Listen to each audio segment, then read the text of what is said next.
Hello everyone, welcome to my channel Sahu academy. This is Anshu. So guys, आज की इस video में हम पढ़ने वाले हैं लीडरशिप स्टाइल्स।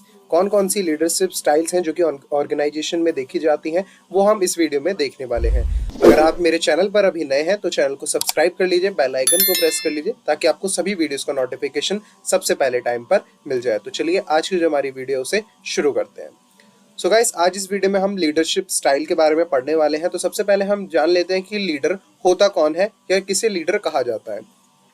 तो लीडर कौन है, आप सभी को पता ही होगा कि लीडर किसे कहा जाता है। बेसिकली अगर हम एक किसी टीम की बात करें, ठीक है, तो एक टीम में सपोज कोई ग्रुप मेंबर्स है, उसमें ग्रुप जो है वो टोटल 5 मेंबर्स उसमें है, और उस मेंबर में कोई एक जो है लीडर माना जाता है, जिसको सबसे ज्यादा नॉलेज या जो सबका साथ लेके चलता है। तो उसके बाद अगर मैं इसके डेफिनेशन की बात करूं, an individual who possesses attributes or characteristics of leadership is known as a leader। एक लीडर वही है जिसके पास लीडरशिप की कैरेक्टरिस्टिक्स है, उसी को जो है लीडर बोला जाता है। एग्जांपल जैसे कि कोई क्रिकेट टीम है, उसमें टोटल अगर 11 प्लेयर्स है तो उसमें एक लीडर या एक कैप्टन बनाया जाता है जो कि उस पूरी टीम को लीड करता है। सेम उसी तरीके से ऑर्गेनाइजेशन में भी डिफरेंट डिफरेंट डिपार्टमेंट्स की टीम्स होती हैं, तो उस टीम में भी एक टीम लीडर बनाया जाता है।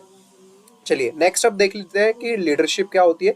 लीडरशिप क्या है? तो लीडरशिप एक प्रोसेस है। It is a process of influencing the behaviour of people towards the achievement of organisational goal. तो लीडरशिप का मतलब क्या होता है? लीडरशिप का मतलब है कि ऐसा प्रोसेस जिससे कि क्या कर रहे हैं, तो जो भी पीपल है उनका जो बिहेवियर है, उनका जो मोटिवेशन है, उसको किस तरफ इन्फ्लुएंस कर रहे हैं, उस तरफ आप इन्फ्लुएंस करें जहां पर ऑर्गेनाइजेशन का जो गोल है वो पूरा हो सके। तो यही वो डेफिनेशन में लिखा गया है, towards the achievement of organisational goal. ऐसी क्वालिटी, ऐसे कैरेक्टरिस्टिक जो कि एक लीडर में है जिससे कि ऑर्गेनाइजेशन का जो गोल है वो पूरा हो सके, उसी को हम क्या बोलते हैं? लीडरशिप बोलते हैं। चलिए अब हम आगे बढ़ते हैं लीडरशिप की तरफ। अब हम देख चुके हैं कि लीडर क्या है और लीडरशिप क्या है। अब हम इनके स्टाइल्स देखते हैं। तो गाइस, बेसिकली जो कॉमन जो लीडरशिप स्टाइल है वो 3 कॉमन लीडरशिप स्टाइल है। फर्स्ट है autocratic, democratic and laissez faire. So guys, ये टोटल 3 हमारे जो है वो लीडरशिप स्टाइल होती है। चलिए अब बात करते हैं हम पहले लीडरशिप स्टाइल की, that is autocratic leadership style. So guys, अगर हम बात करें ऑटोक्रेटिक लीडरशिप की, तो ऑटोक्रेटिक लीडरशिप का जो दूसरा नाम है वो है अथॉरिटेटिव लीडरशिप या फिर लीडर सेंटर्ड लीडरशिप। तो इस लीडरशिप की अगर मैं बात करूं तो यहाँ पर क्या होता है, ऐसी ऑर्गेनाइजेशन जहां पर जो लीडर है, जहां जो लीडर है वो क्या कर रहा है, वो सभी जो भी हमारे उनके टीम मेंबर्स हैं उनको क्या कर रहा है, वो एक तरीके से गाइड नहीं कर रहा। ऑटोक्रेटिक का मतलब यहाँ पर यही है कि वो लीडर सेंटर्ड है, यानी उसने बताया जो काम वो उनको करना ही करना है, कोई उनके अगेंस्ट जो है वो बोल नहीं सकता। तो ऐसी जो यहाँ पर सिचुएशन होती है उसको बोला जाता है autocratic leadership. Under this leadership style, the leader gives order and expects his subordinates to obey the orders। तो यहाँ पर जो लीडर है वो कमांड देता है, ऑर्डर देता है अपने सबॉर्डिनेट्स को, अपने टीम मेंबर्स को, और ये एक्सपेक्ट करता है कि वो उनके जो भी ऑर्डर्स है जो लीडर ने दिए उनको वो ओबे करेगा, यानी उनको रेस्पेक्ट करेगा। Autocratic leader is dogmatic. अब यहाँ पर एक टर्म आया डॉगमेटिक। सो गाइस, डॉगमेटिक का मतलब यही होता है कि ऑटोक्रेटिक लीडर एक ऐसा लीडर है जो कि चेंज नहीं होना चाहता। जो उसने एक बार डिसीजन ले लिया, वो डिसीजन अब हो चुका है, फाइनल है, कोई भी वो चेंज नहीं चाहता, और wish not to be contradicted, और ये भी नहीं चाहता कि कोई उसके अगेंस्ट जाए, कोई उसके विरुद्ध जाए। तो ऐसे लीडर को हम डॉगमेटिक लीडर भी बोलते हैं। The leader centralises all decision making. सारी डिसीजन मेकिंग पावर जो है लीडर के पास ही होती है, वो किसी से कोई भी कंसल्टेशन नहीं करता है, सारा कंट्रोल जो है उस लीडर के ऊपर ही होता है। Subordinates has to act according to the command given by the manager और अ लीडर। जैसे कि मैंने अभी आपको बताया कि ऑटोक्रेटिक में जो भी कमांड्स मिले हैं सबॉर्डिनेट्स को, उन्हें पूरा करना पड़ता है बिना किसी विरुद्ध के या बिना किसी कॉन्ट्राडिक्ट के। चलिए तो अब बात करते हैं इसकी सूटेबिलिटी, यानी कहां पर ये ऐसी जो लीडरशिप स्टाइल है वो देखी जाती है, किस ऑर्गेनाइजेशन में हम ऑटोक्रेटिक लीडरशिप को देखते हैं। तो सबसे पहला पॉइंट है when subordinates are illiterate, unskilled, inexperienced और इनकॉम्पिटेंट। जहां पर ऐसी ऑर्गेनाइजेशन जहां पर जो सबऑर्डिनेट्स है, जूनियर स्टाफ है, वो ज्यादा बोल सकते हैं आप कि क्वालिफाइड नहीं है, इलिटरेट है, अनस्किल्ड है, ज्यादा स्किल्ड उनके पास नहीं है, इनकम्पिटेंट है या फिर इनएक्सपीरियंस्ड है या फिर अनएक्सपीरियंस्ड है, तो वहां पर ये लीडरशिप स्टाइल देखी जाएगी। When leader is most knowledgeable member of the group. जहां पर मेंबर जो है सपोज 5 मेंबर्स हैं तो उसमें कोई एक मेंबर सबसे ज्यादा नॉलेजेबल है, तो वहां पर वो ऑटोक्रेटिक लीडरशिप या डॉगमेटिक लीडर बनने की कोशिश करता है। When leader prefers to be dominant in decision making और नीड्स क्विक डिसीजन मेकिंग। ऐसी लीडरशिप या ऐसी ऑर्गेनाइजेशन जहां पर लीडर्स को जो डिसीजन है बहुत फास्ट लेने हैं, तो वहां पर वो किसी से कंसल्ट नहीं करता, जो उसको ठीक लगता है वो डिसीजन वो ले लेते हैं। तो ये था हमारा ऑटोक्रेटिक लीडरशिप स्टाइल। चलिए अब नेक्स्ट देखते हैं, हमारा नेक्स्ट लीडरशिप स्टाइल है democratic leadership. So guys, democratic leadership या जिसे हम बोलते हैं पार्टिसिपेटेड या ग्रुप सेंटर्ड लीडरशिप, ये जो लीडरशिप है वो सबसे ज्यादा अच्छी जो लीडरशिप है वो बताई जाती है, जिससे कि जो ऑर्गेनाइजेशन का गोल है वो इफेक्टिवली एंड एफिशिएंटली वो पूरा हो जाता है। तो डेमोक्रेटिक अगर लीडरशिप की मैं बात करूं तो डेमोक्रेटिक लीडरशिप में होता क्या है, डेमोक्रेटिक में एक्शन प्लान्स बनाए जाते हैं, डिसीजन लिया जाता है। यहाँ पर भी डिसीजन लेता कौन है, लीडर ही।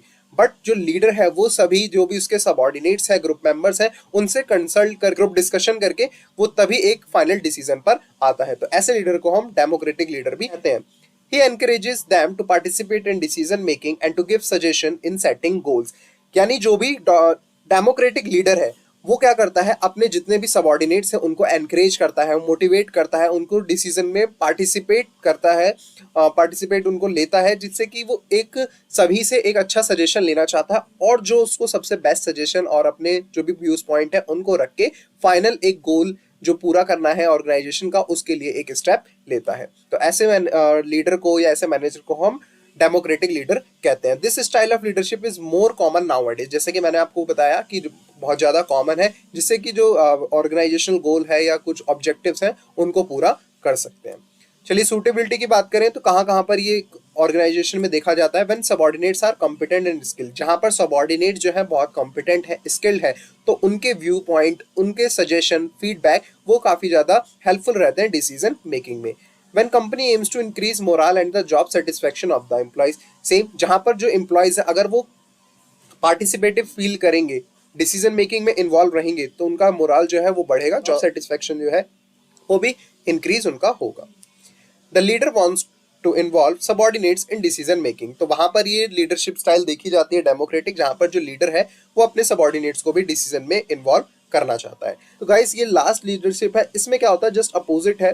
क्लासेस फेयर में जैसे कि आप देख सकते हैं ये एक पिक्चर, यहाँ पर जो लीडर है या जो मैनेजर है वो बिल्कुल आराम से बैठा है, उसे कोई भी डिसीजन मेकिंग से मतलब नहीं है। यहाँ पर जो हमारा लीडर होता है वो लीडर बिल्कुल डिपेंडेंट रहता है अपने सबऑर्डिनेट्स पे, उनको जो डिसीजन अच्छा लगता है वो डिसीजन ले लेते हैं, यहाँ पर इसका कोई भी रोल नहीं होता है। It is known as free rein leadership, यानी वो बिल्कुल फ्री है, वैकेंट है। Free rein leadership does not believe in the use of power unless is absolutely essential, यानी जो उसके पास पावर है वो बिलीव करता है कि उसको अभी यूज करने की जरूरत नहीं है, जब उसको बहुत ज्यादा जरूरत होगी, एब्सोल्युटली एसेंशियल, तब वो जाके उसका यूज करेगा। The followers are given a high degree of independence to formulate their own objective and ways to achieve them. Subordinates, followers, जो उसके टीममेट्स हैं, उन्होंने क्या कर दिया, उनको इसने एक तरीके से पावर दे दी कि आपको जो डिसीजंस या ऑब्जेक्टिव बनाने हैं वो आप बना सकते हैं। तो ऐसी लीडरशिप को हम लेसेस फेयर बोलते हैं। The term laissez faire means no interference in the affairs of other, यानी यहाँ पर जो लीडर है वो जो उसके टीममेट्स हैं उनके अफेयर्स में कोई भी इंटरफेयर नहीं कर रहा है, कुछ भी वो नहीं कर रहा, वो उसका काम है बस वो आराम से बैठेगा एंड डिसीजन मेकिंग जो है वो टीममेट्स या सबऑर्डिनेट्स ले लेंगे। सूटेबिलिटी की अगर हम बात करें, कहाँ पर ये देखा जाता है, when subordinates are highly skilled, जो उसके सबऑर्डिनेट्स है सेम, अगर वो हाईली स्किल्ड होंगे, कॉम्पिटेंट होंगे, तभी जो मैनेजर है वो इतना खाली बैठ सकता है, क्योंकि उसको अपने जो सबऑर्डिनेट्स हैं उस पर ट्रस्ट है। When subordinates are ready to assume responsibility, और सबऑर्डिनेट्स भी क्या है कि अपनी रिस्पॉन्सिबिलिटी को पूरा करना चाहते हैं। सबऑर्डिनेट्स आर सेल्फ मोटिवेटेड, जहां पर सबऑर्डिनेट सेल्फ मोटिवेटेड है वहां पर भी ये लीडरशिप स्टाइल देखी जाती है। सो गाइस ये था हमारे लीडरशिप स्टाइल, इसमें मैंने आपको सभी लीडरशिप स्टाइल को काफी डिटेल से समझाया, एग्जांपल मैंने आपको दिए। आई होप आपको सारी चीजें समझ आ गई होंगी। अगर आपको ये वीडियो अच्छी लगी, आपको टॉपिक समझ आया, तो वीडियो को लाइक करिए, चैनल को भी सब्सक्राइब कर दीजिए, बेल आइकन को प्रेस कर लीजिए ताकि आपको सभी वीडियोस का नोटिफिकेशन सबसे पहले टाइम पर मिल जाए। Thank you.